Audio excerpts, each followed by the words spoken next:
afternoon, everyone. My name is Aaron. I'm a historian, I'm a local, and I'm the president of the Keilor Historical Society. Thank you for joining us at our annual open day, where we get to share two of Brimbank's great heritage assets with the community. This year we shine a spotlight on the market garden families of Keilor. Firstly, it wouldn't be a KHS event if we didn't firstly acknowledge our Vice President, Susan Jennison, whose enduring and outstanding service to KHS has put us in the position that we're in today, where we have so many locals and people more abroad who are interested in the history of Keilor. Together with Bev here today, Susan was a founding member of KHS. She has been president for a very long time and a leader in our community, president from 1998 to 2023. And as I said, has made a lasting impact on Keilor's heritage preservation. She's the author and curator of numerous KHS publications, including, together with Dorothy Milburn, Rural Heritage Keilor, which we are launching here today. So if you haven't got yourself a copy, please do. Susan is responsible for the Keilor Heritage Trail Initiative and associated interpretive signage, which you'll find sprawled around the village, and it's often the catalyst for many locals' interest in the area. Together with her late husband, John, responsible for so much more within our community. So if we could put our hands together for Susan. I also would like to acknowledge St. Stephen's Knitters, the Knitwits, who are in the front room today, arranged by one of our life members, Bev Ellis. We must also acknowledge the valued contribution of Brimbank City Council to KHS and this precinct, which includes grants, such as one that we were able to use to put on this event, and also the maintenance of our buildings and grounds. On the topic of buildings and grounds, we welcome you to appreciate the prefabricated police hut, which is included in the nomination for World Heritage listing to recognise 19th century prefabricated structures, of which Victoria has the highest concentration in the world. I sincerely thank Brimbank City Council Heritage Officer Natika for conducting the tours of our police hut today. So if you haven't been through with Natika, I strongly encourage you to do so. We celebrated 20 years since the restoration and official opening of Harrick's Cottage in May of last year, I believe, which is a significant milestone. I'd also like to acknowledge Melbourne Airport and all of our vendors today for their valuable support and assistance, and I thank you, all our attendees, for your presence and support. Also, thanks to the Brimbank and Northwest Star newspaper for their support and interest in all our events and their work more broadly. And finally, before I introduce our special guest, I'd like to thank our members, their families and friends for their work putting on today's event. I'd particularly like to thank our executive committee, our life members for their behind-the-scenes work, and particularly Fred Ackerman, who deserves significant credit for the quality of our event today. So thank you.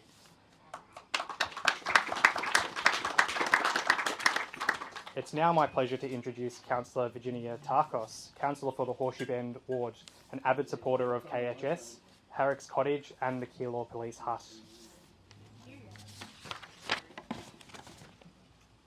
Thank you, Anna. Good afternoon, everyone.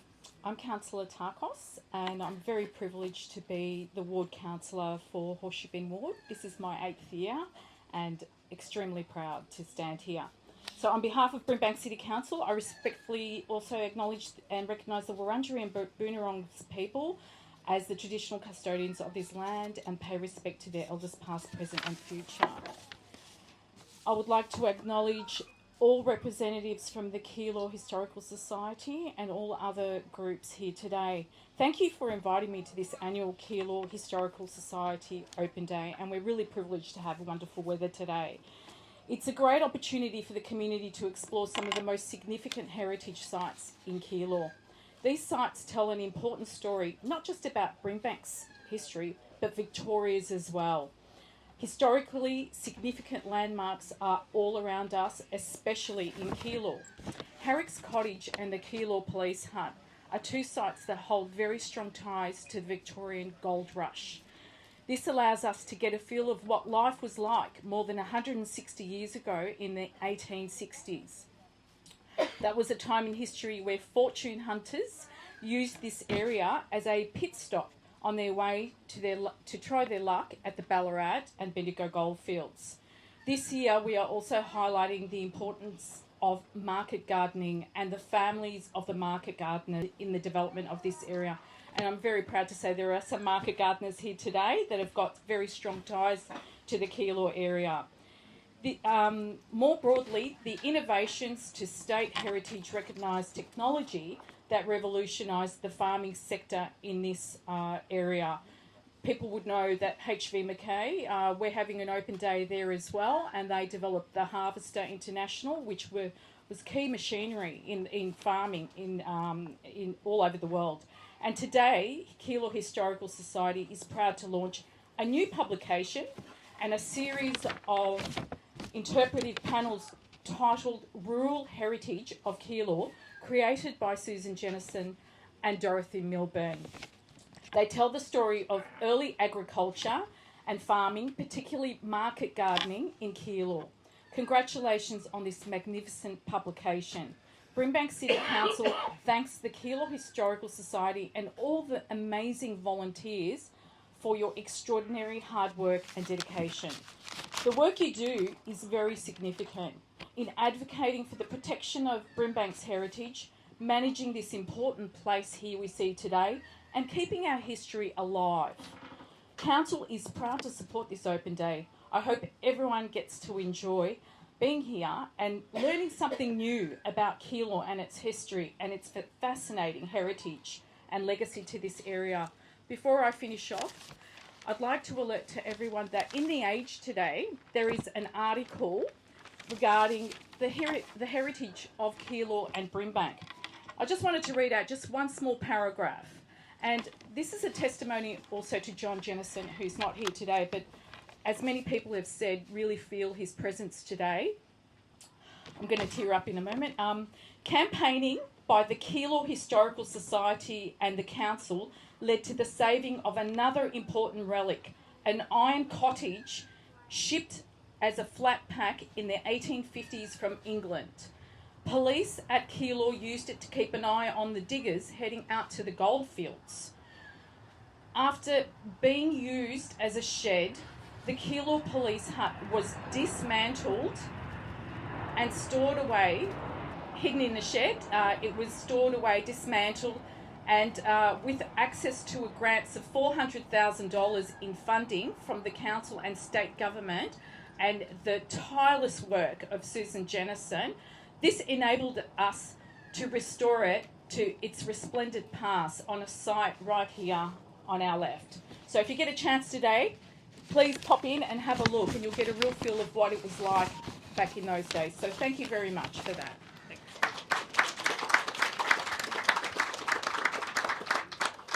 Thank you very much, Virginia Tarkos. We really appreciate your never-ending help in spreading the word here. Now, just another note on that police hut. You notice the tin roof?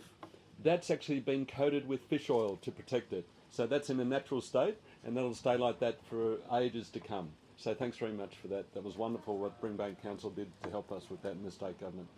And I'd like to introduce now Susan Jennison. I'm the Vice President of the Keilor Historical Society.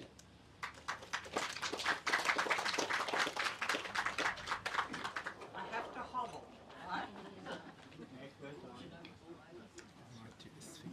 Thank you to everyone who's come today to this open day at this heritage site location. The Keilor Historical Society takes a lot of pride in researching and recording the history of this region.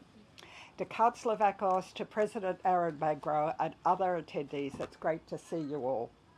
When Dorothy and I started on this adventure, we shared phone calls, conversations, first to talk about what we wanted to write about. How these things evolve. So Rural Heritage Keilor started on its important pathway. To the families who took part, such as the Milburn family, then the Wallace and then the Brown family members, as well as the Vargus, the Battalias, the Sincerics, the Damatsis, Scolopidis, the Coronius families. So people came from different parts of the world, and we've been part of their travelling and working stories. Their stories reflect the farming and agricultural methods over the decades. Their stories about their families and how hard they worked, but this is all wound up into the story of this region of Keilor. When everything was collected, we then had to write up the stories, and then the designers took part to look after the design and imagery work, as many of the photos are quite old. Thanks to Louise and Gracia for this expertise. Thanks to Dorothy for working with me through this project. We have left another legacy of Keilor's history. Learn and learn about what is about us. And that is what has come about today. And very proud of what we've done over the time, and a lot of sleepless nights Dorothy and I have had, but the remains is that we have got a story that can be told to children at schools and everywhere about this region of Victoria. Thank you.